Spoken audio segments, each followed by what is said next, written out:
さすがにここへは登ってこれないだろ。私を守ってくれるのよね。なら私のために死になさいよ。亲爱的观众老爷们，大家好呀！九九来填坑了哦。最近为了干视频，头都要秃了。今天咱接着讲龙太的吃鸡日记增爆游戏。上回说到男女主在小河边再次相遇，小迷看到龙太那是拔腿就跑。龙太看着妹子手里居然有那么多的食物，想要去问问啥情况，最后也没追上。此时他还不知道这个妹子就是他游戏里的 CP， 但是我知道呀。妹子没追上，他碰到了正在方便的大叔。龙太看到草在动，以为是有人埋伏，拿着炸弹就准备进攻，结果吓得大叔跌了个跟头。待ってくれ、争う気なんかないや。それにうんこも踏んでもうた。このなんかこて死にとうない。听到大叔这么说，龙太决定先让他把裤子穿好，咱也不知道他擦了没擦。大叔见龙太失忆了，就帮他回忆了一下他在飞机上的豪言壮举以及游戏规则，也就是每个人开局炸弹不同，淘汰8个人才能离开，而淘汰8个人的证明就是取下他们手上的绿色晶片。龙太回忆着第一次杀人的场景，他自己也不知道能否在这里坚持下去。真的要接受这种杀人游戏吗？在龙太犹豫不定时，大叔提出了组队完成任务，2个人组队的确是方便些，但是这样下去就要杀更多的人。大叔表示他不想杀人，他想找到其他逃出去的方法。龙太说合作可以啊，先给我看看你的炸弹类型和数量。大叔没同意，但是几经周折下，2个人还是达成了协议。这个大叔叫平清，就叫他平叔吧。在来岛上之前，他也曾是个老狐狸。ただのヘタレ親父と思ったら大間違いだ。相当思慮深いぞ。在荒岛生存，首先少不了的就是食物，所以说抢空投尤为重要，但也是最危险的，毕竟这东西太多人盯着了。稍有不慎就直接交代了，这个空投还是被别人捷足先登了。看着对方的操作，龙太人都傻了，反应半天他才搞明白是眼镜男事先设下了陷阱，藏好了炸弹，待有人靠近，炸弹爆炸，收获的不仅仅是空投，还能再舔个包。等平叔赶到时，龙太沮丧地坐在山崖边，委屈巴巴的样子。平叔赶忙上前安慰，龙太恢复了状态，指着远方的空投，他说要是现在过去拿，就要随时做好丧命的准备，为了食物搭上命很划不来。他劝说平叔回去，たかが食べ物、されど食べ物。もうそないな都会の発想は通用せんのとちゃいますか。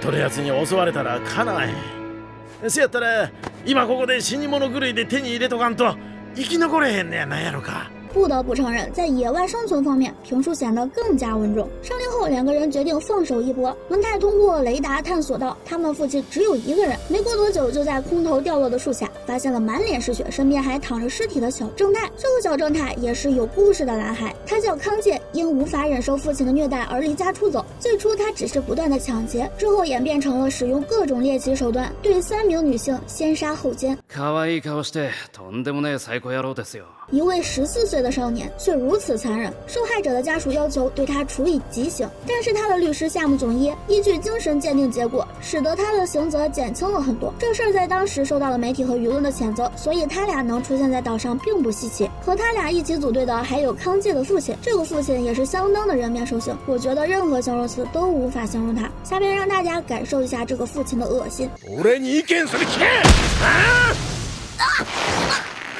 可愛がりが足りないようだな。以前的事儿就是一些惨无人道的虐待，在家被虐待，在岛上还要再受一遍这种刺激。康介忍无可忍，掏出了他的炸弹贴在了父亲的胸口。他的炸弹是爆缩式，按下开关后随即进入安装模式。此时炸弹背部会变成吸盘状态，可以吸附于各个地方。几秒之后滑盖开启，进入真空模式，炸弹会吸取周遭的空气和尘土。当真空模式到达临界点后，就会引发小范围的爆炸，威力巨大，常用于破坏地面或者其他坚硬的物质。父亲被贴上炸弹，反应了一会儿才想起挣脱，可惜已经晚了。几秒后他就只剩下残败的尸体，只能说活该。我突然发现一件事儿，各大猎奇案件的凶手好像都有一段悲惨的童年，所以疗愈童年创伤确实很重要。扯得有点远了，我们接着讲。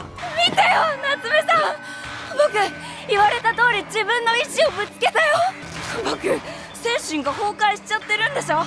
虐待のせいなんでしょ。父亲死后，律师看着这个孩子瑟瑟发抖，到最后他还企图钻法律的空子。律师开始后悔接下康介的案子，并且指责父亲是人渣，儿子也是人渣，然后转头就跑。我觉得这个律师也不是什么好鸟，和父亲串通一气，为康介争取减刑的时候，也没见他这么正义。律师逃跑后，康介紧接着就碰到了龙太。龙太看着眼前的小孩，问他人是不是他杀的。強いものが仕切る原始からのルールだよ。龙太想劝他冷静，但是康介根本不听劝。此时的他还是成为了自己最讨厌的人，那个人面兽心的父亲。龙太不想和他正面战斗，转身就跑。康介对其穷追不舍，两个人在交手的期间，发现双方都曾玩过那款叫做 BTOOM 的游戏。在一番较量后，康介败下阵来，但是龙太并没有杀他，而是把他绑在了树上，拿走了他身上的炸弹和空投，也就是补给箱。最后，他还给康介留下了一块士力架。在龙太走之前，康介还问了他的名字，在听到对方名字后，康介才知道刚刚和自己交手的是日本唯一一个世界级水平的玩家。得到食物的龙太和平叔坐在小河边吃着泡面，平日里觉得平平无奇的泡面，此时却显得尤为的好吃。而且我还 get 了平叔2分钟泡面大法。正当他们吃完想离开时，一具尸体顺着河流飘了过来，这不就是小迷炸死的那只肥宅吗？龙太准备去上游看看有没有新的情况，平叔则偷偷拿下了肥宅手上的晶体。最后龙太在后山发现了小迷，他表示自己毫无恶意，想和小迷组队。小迷根本不信他的话，非要和他来个你死我活。为什么小迷如此抗拒？不光是因为遭到了肥宅的袭击，还和他为什么来到这个岛上有很大的关系。小迷曾经有个闺蜜，两个人平时就形影不离，还一起玩游戏。有一天闺蜜收到了一封信，内容大致就是你讨厌谁就可以写下这个人的名字，我们替你把他带走。后来他们在放学的路上碰到了闺蜜心心念念的乐队男神，男神和小迷住在一栋楼。原本他只邀请了小迷，但是小迷知道闺蜜喜欢这个男人，就想带他一起去。但是半路小迷说先回趟家，让他们先过去。悲剧就从此刻开始了。等小迷赶到男神家时，他的朋友已经遭到了不同程度的虐待。男神准备对小迷下手，但奈何小迷练过几招，才险些逃脱。中途他还看到闺蜜向他伸出了求救的手，逃出去的小迷赶紧报了警。从那之后，闺蜜就记恨起了小迷，并且在那封信上写下了小迷的名字。小迷也因此一直活在愧疚里。好了，今天的故事到这里就结束啦。欲知后事如何，赶紧点个关注。最后要提醒宝贝们，天气越来越凉了，记得及时加衣哦，爱你们，